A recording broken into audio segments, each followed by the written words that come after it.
North Star Flight 217 dropped 1,800 feet in 43 seconds. Coffee struck the ceiling. Luggage hammered against closed bins. 237 passengers screamed as the wide-body jet rolled left above the Gulf of Alaska. In row 14, a 61-year-old woman tightened her seatbelt and listened. Not to the screams, to the engines. The left engine held a steady note. The right surged, faded, then surged again. The aircraft was not falling because it had lost power. It was falling because no one in the cockpit was correcting it. Leah Rowan placed one weathered hand against the window frame. She had not touched the controls of an aircraft in 12 years. She had promised her daughter she never would again. Then the cabin speakers crackled. "If there is a pilot aboard this flight, please identify yourself immediately." Leah closed her eyes. Around her, passengers looked from face to face. Nobody moved. Flight 217 rolled farther left. Leah opened her seatbelt and stood. Welcome to Warthog Valor Stories. Before we continue, tell us in the comments, have you ever needed a skill you thought you had left behind? 3 hours earlier, she had arrived at Anchorage International carrying one canvas bag and a small wooden box. The bag contained 2 shirts, a blue dress and a pair of shoes her daughter insisted were appropriate for a family photograph. The box contained a silver set of Air Force wings she had not worn since her retirement ceremony. Her granddaughter Emma was graduating from college in Seattle the following morning. Leah had missed birthdays, school plays, and one broken arm while flying aeromedical evacuation missions across 3 continents. She had no intention of missing this. At the gate, no one noticed the quiet older woman studying the weather beyond the glass. Other passengers saw cropped gray hair, reading glasses, and a faded canvas jacket. They did not see Lieutenant Colonel Leah Rowan, former C-17 instructor pilot and commander of the 816th Aeromedical Airlift Squadron. That woman belonged to another life. Leah boarded early, placed her bag above row 14, and chose the aisle seat. Beside her sat a boy named Caleb and his father. Caleb was 10 and terrified of flying. He watched the wing through the window as if it might break loose at any moment. "First time?" Leah asked. He nodded. "The wing is supposed to move," she said. "If it were perfectly stiff, that would worry me." Caleb considered this. "How do you know?" Leah looked at the silver hair reflected faintly in the window. "I used to travel a lot." She spent takeoff explaining ordinary sounds, the thump of retracting landing gear, the changing pitch as engine power reduced, the brief vibration of flaps moving through the air. By the time Alaska disappeared beneath the cloud layer, Caleb had stopped gripping his father's sleeve. The seatbelt sign switched off. Flight attendants began moving carts through the aisles. Leah opened a book, but kept noticing the clouds building to the southeast. Their tops rose like white mountains, higher than the aircraft. The captain altered course twice to remain clear of them. Routine, Leah told herself. She had become good at calling things routine. 12 years earlier, she had flown her last mission from a desert airfield with 58 wounded soldiers secured inside her C-17. A hydraulic warning appeared after takeoff. Regulations said divert. The battlefield commander asked her to return for 11 more casualties before the runway was overrun. Leah had obeyed the aircraft checklist and continued to safetied on all 58. People aboard survived. The 11 left behind did. Not the investigation cleared her. Her commanders praised her judgment. Families thanked her for bringing their sons and daughters home. None of it changed the voices she heard whenever an aircraft cabin became quiet. She retired 6 months later. On Flight 2117, the first sign of trouble was a sharp chemical smell. Leah lifted her head. It lasted only a few seconds before the ventilation carried it away. Heated insulation, electrical components, something bitter beneath both. A flight attendant hurried toward the cockpit, carrying a fire extinguisher. Another pulled the forward curtain closed. Caleb's father glanced at Leah. "Is that normal?" "No," she said. The seatbelt sign illuminated. The aircraft banked north, away from Seattle. Passengers barely noticed at first. Then the right engine changed pitch. The nose lowered. A cup slid from a tray table and struck the aisle. Leah watched the horizon tilt through Caleb's window. 5 degrees, 10, 15, too much. The jet descended through 34,000 feet. No announcement came from the cockpit. The first drop lifted passengers against their belts. The second sent loose objects into the air. Somewhere behind row 20, A bin opened and a suitcase fell onto an empty seat. Leah counted seconds and estimated the descent from the pressure in her ears. The aircraft rolled left, corrected too far, then began rolling right. Those were not autopilot commands. Someone was fighting the controls without strength or coordination. The lead flight attendant appeared from the forward cabin. Her name tag read Mara. Blood marked one sleeve. Though she did not appear injured, she gripped a seat back and made the announcement. "If there is a pilot aboard this flight, please identify yourself immediately." Silence followed. A man in row 9 raised his hand. "I have a private license." Mara pushed toward him. "What do you fly?" "A Cessna. Single engine." The jet rolled farther left. Leah stood. "I'm a retired Air Force heavy aircraft pilot," she said. "What happened?" Mara stared at the small woman in the faded jacket. "Both pilots are unconscious." There was smoke. The first officer woke for a moment, but he can't move his left side. "Aircraft type?" "Boeing 777-200. I know what it is." "What systems did you lose?" The directness of the question changed Mara's expression. "2 displays. Maybe radios. I don't know." Leah stepped into the aisle. Her knees felt steady. That frightened her more than if they had shaken. Caleb caught her sleeve. "You said you traveled?" She looked down at him. "I left out the part where I drove." His grip loosened. "Keep your belt tight," she said. "And keep watching the wing. Tell me later if it does anything unusual." Mara led her forward. The cockpit door stood open. Smoke drifted along the ceiling in thin gray layers. Captain Ellis lay against his harness, oxygen mask hanging near his shoulder. The first officer was conscious but confused, his right hand jerking against the control column. A deep burn marked the panel near his left knee. 2 flight attendants were trying to pull the captain from his seat. "Stop," Leah ordered. "Secure him where he is until we level the aircraft." The first officer looked at her without recognition. "Trim," he whispered. Wouldn't stop. The jet rolled again. Leah lowered herself into the left seat around the captain's weight. There was no time to remove him safely. She fastened the lap belt across both of them, placed one hand on the control column, and studied the remaining displays. Altitude 31,600 feet and descending. Airspeed 318 knots. Bank 27 degrees left. The central display showed electrical cautions, an autopilot disconnect, and a stabilizer trim disagreement. The primary radio panel was dark. Leah moved the control column right. It resisted, then responded with the slow authority of a machine weighing more than 200 tons. She reduced the uneven thrust, brought the wings toward level, hand eased back just enough to arrest the descent. "Don't chase it," she murmured. It was what she had taught young C-17 pilots when the aircraft felt larger than their confidence. "Make one correction. Wait for the machine. Then make another." The vertical speed slowed from 4,000 feet per minute to 2,000, then 800. At 20,900 feet, Flight 217 stopped falling. Mara released a breath behind her. "Who are you?" "Leah Rowan." The first officer's eyes focused briefly. "Rowan?" She reached across him and engaged the secondary flight director. "Save your strength, Atlas." "6," he whispered. The old name struck harder than the turbulence.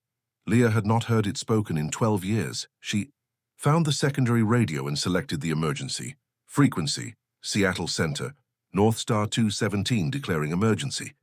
Both assigned pilots incapacitated. Retired military pilot at the controls.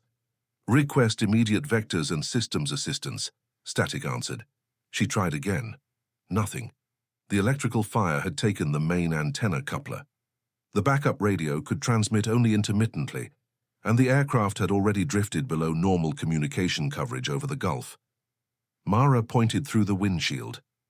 A wall of cloud filled the southeastern horizon. Lightning moved silently inside it. The autopilot's last programmed course led directly toward the storm. Leah turned the heading selector northwest, back toward Alaska. The flight director bars moved, but the aircraft continued straight. "Flight controls disagreeing," she said. The stabilizer trim warning remained on. The damaged system was forcing the nose down and resisting turns. She could overpower it manually for a time, but not for the hour required to reach Seattle. The first officer stirred. "Cutout switches." Leah found them on the center console and moved both to cutout.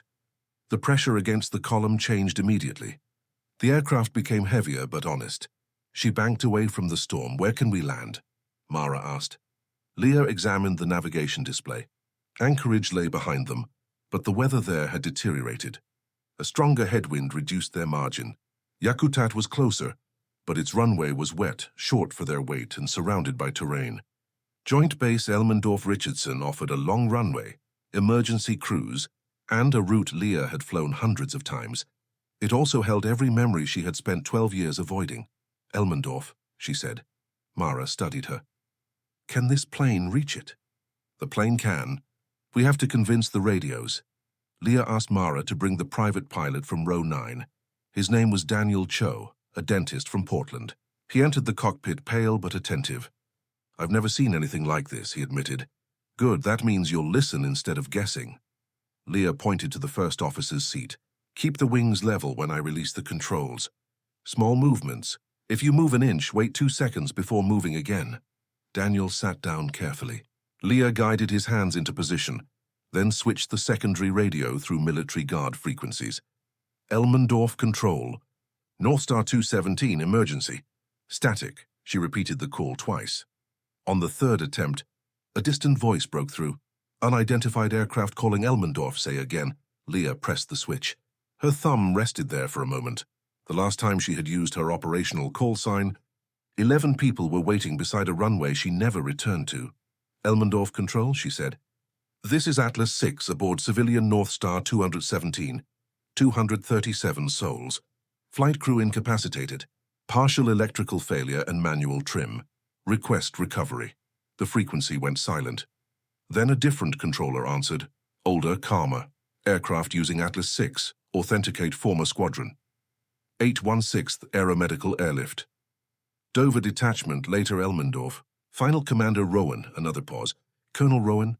Leah looked at the smoke-stained displays. Not anymore. The controller's voice softened. Atlas 6 Elmendorf remembers you. Turn heading 315. Runway 6 is being cleared. The voice belonged to Master Sergeant Paul Danner, a controller with 26 years in uniform.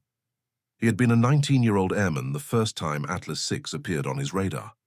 A volcanic eruption had closed 2 civilian airports that night, and a C-17 carrying burn victims was running low on fuel.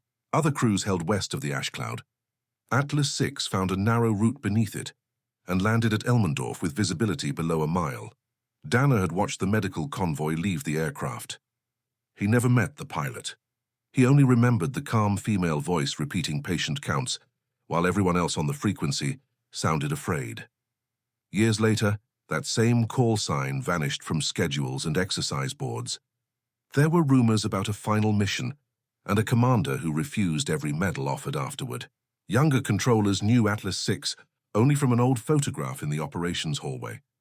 A gray C-17 climbing through snow with one wing low. Now Danner covered his microphone and turned to the base supervisor. Find everyone who ever worked a heavy aircraft emergency, he said. Wake them up if you have to. Runway crews drove onto 6 and inspected every foot of pavement.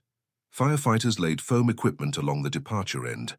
A maintenance colonel pulled archived C-17 emergency procedures, not because they matched a 777, but because they revealed how Leah Rowan made decisions under pressure. Danner returned to the frequency. Atlas 6, runway length is 10,000 feet. Surface damp, braking action good. We can send fighters to inspect your gear. Send them, Leah replied. And Paul? Danner stopped. She had recognized his voice after 12 years. Yes, Colonel? Clear the emergency vehicles away from the first 3,000 feet. If the nose gear folds, we may leave the center line. Understood. And don't call me Colonel. Today I'm a passenger who stood up. Across the base, alarms sounded. Fire crews moved. Medical teams opened hangars that had once received Leah's wounded passengers in the middle of the night. For the first time since standing up in row 14, she believed they might survive. Then the right hydraulic pressure began to fall. The warning appeared in amber, followed by a landing gear control fault. The electrical fire had damaged a pump circuit and wiring near the forward equipment bay. They still had flight controls, but flap movement would be slow and the nose gear indicator could not confirm whether the wheel had locked. Leah calculated their weight. They had taken off with fuel for Seattle plus reserve. Landing now meant touching down nearly 40 tons above normal weight. Heavy aircraft could land heavy. Runways and brakes paid the price. We need to lose fuel, Daniel said. This aircraft can't dump it fast enough and we don't have time to circle with that fire. Then what? We land heavy. Mara returned from the cabin. Passengers are asking who's flying. Leah glanced back. Tell them a retired Air Force pilot is taking them to Elmendorf. Should I tell them your name? No, Mara almost smiled. They're going to find out. Leah looked at the unconscious captain strapped beside her. Let's make sure they're alive to ask. Elmendorf vectored them around the worst weather. The storm followed from the southeast, pushing violent crosswinds across the base. 2 F-22s launched to intercept and inspect the aircraft. 20 minutes from landing, the fighters appeared off the left wing. Caleb saw them first.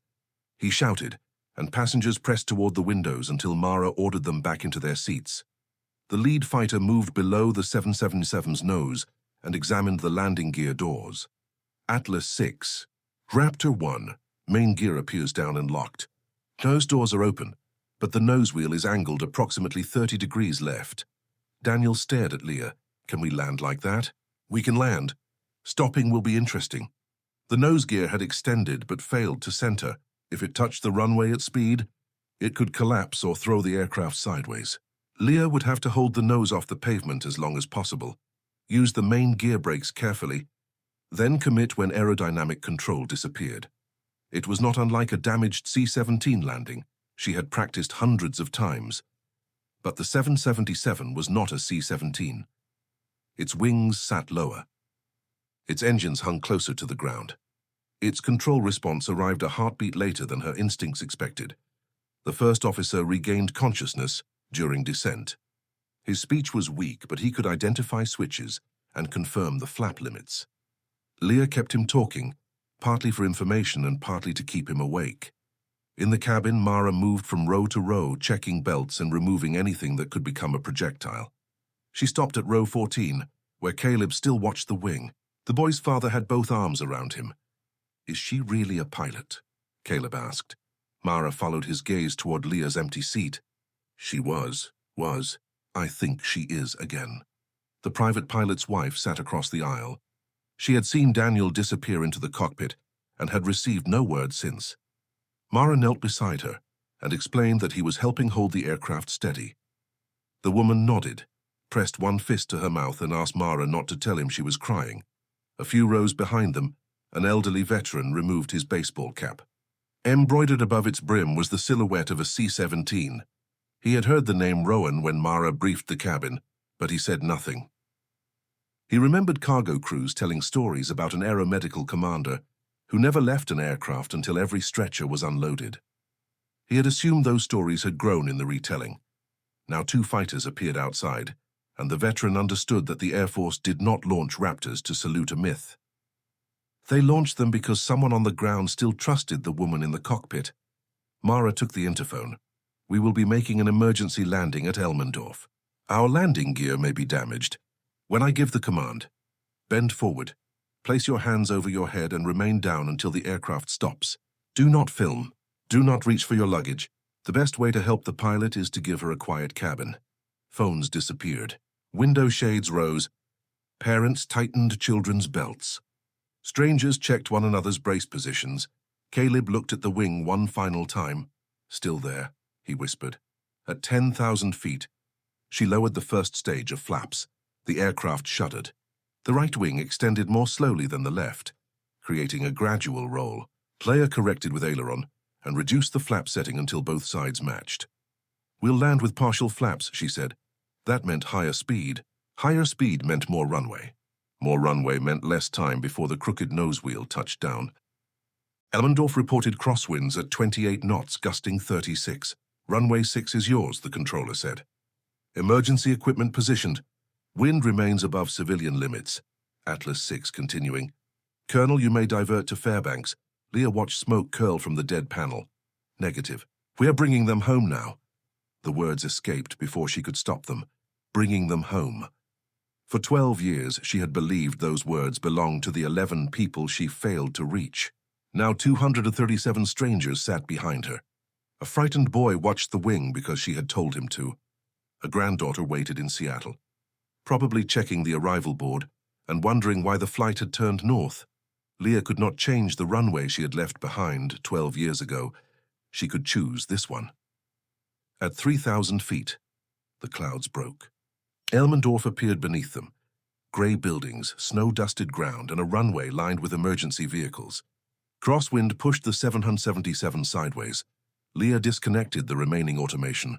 The control column grew heavy in her hands. "My aircraft," she said. Daniel released it. "Your aircraft." She lowered the left wing into the wind and applied opposite rudder. The jet crabbed toward the runway. Every gust moved it several feet from the centerline. Leah corrected once, waited, corrected again. 500, the automated voice announced. The runway rose through the windshield. At 300 feet, a gust shoved them right. Leah added power to the left engine, reduced the right, and brought the nose back without overcorrecting. 200. The first officer gripped his harness. Daniel stared straight ahead. 100. Leah eased the power toward idle and raised the nose. The main wheels struck hard. Tires burst into white smoke. The wings flexed and settled. Reverse thrust roared from both engines. Leah held the control column back, keeping the crooked nose wheel above the pavement. 140 knots, 120. The nose grew heavier. "We're running out of elevator." Daniel warned. "I know." Leah used differential braking to keep the aircraft centered. At 90 knots, the nose began to fall.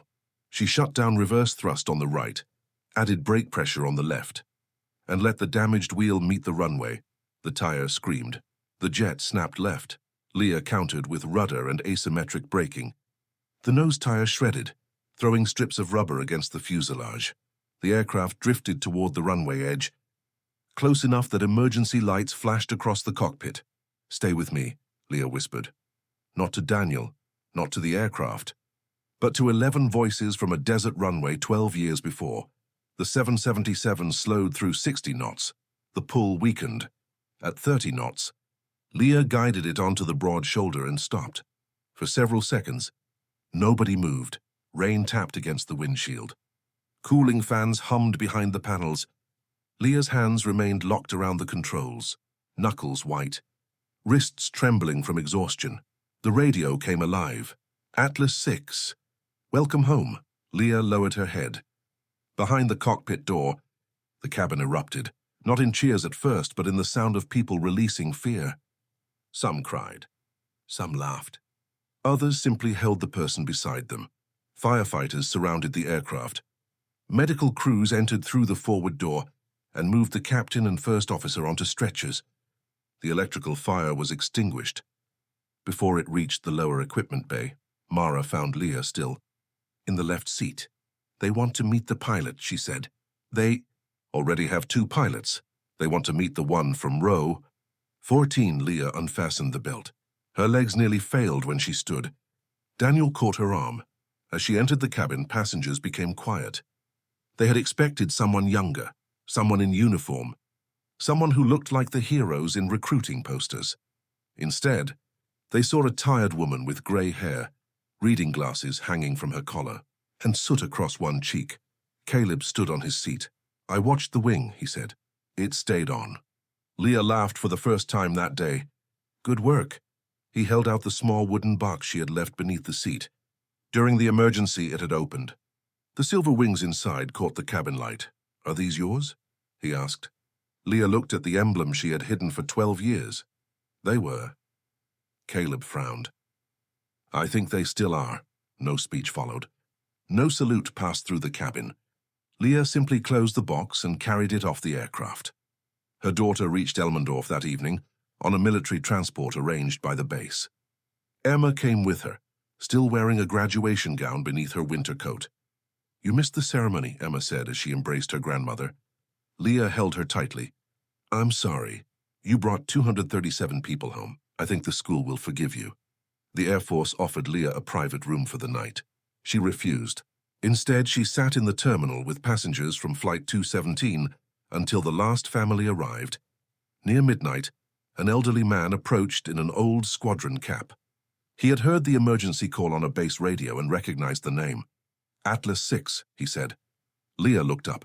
He did not ask why she had disappeared or why she had never attended reunions. He only placed one hand over his heart. "We remembered. For 12 years, Leah had believed retirement made her invisible. She had confused being unseen with being forgotten, and being cleared with being forgiven.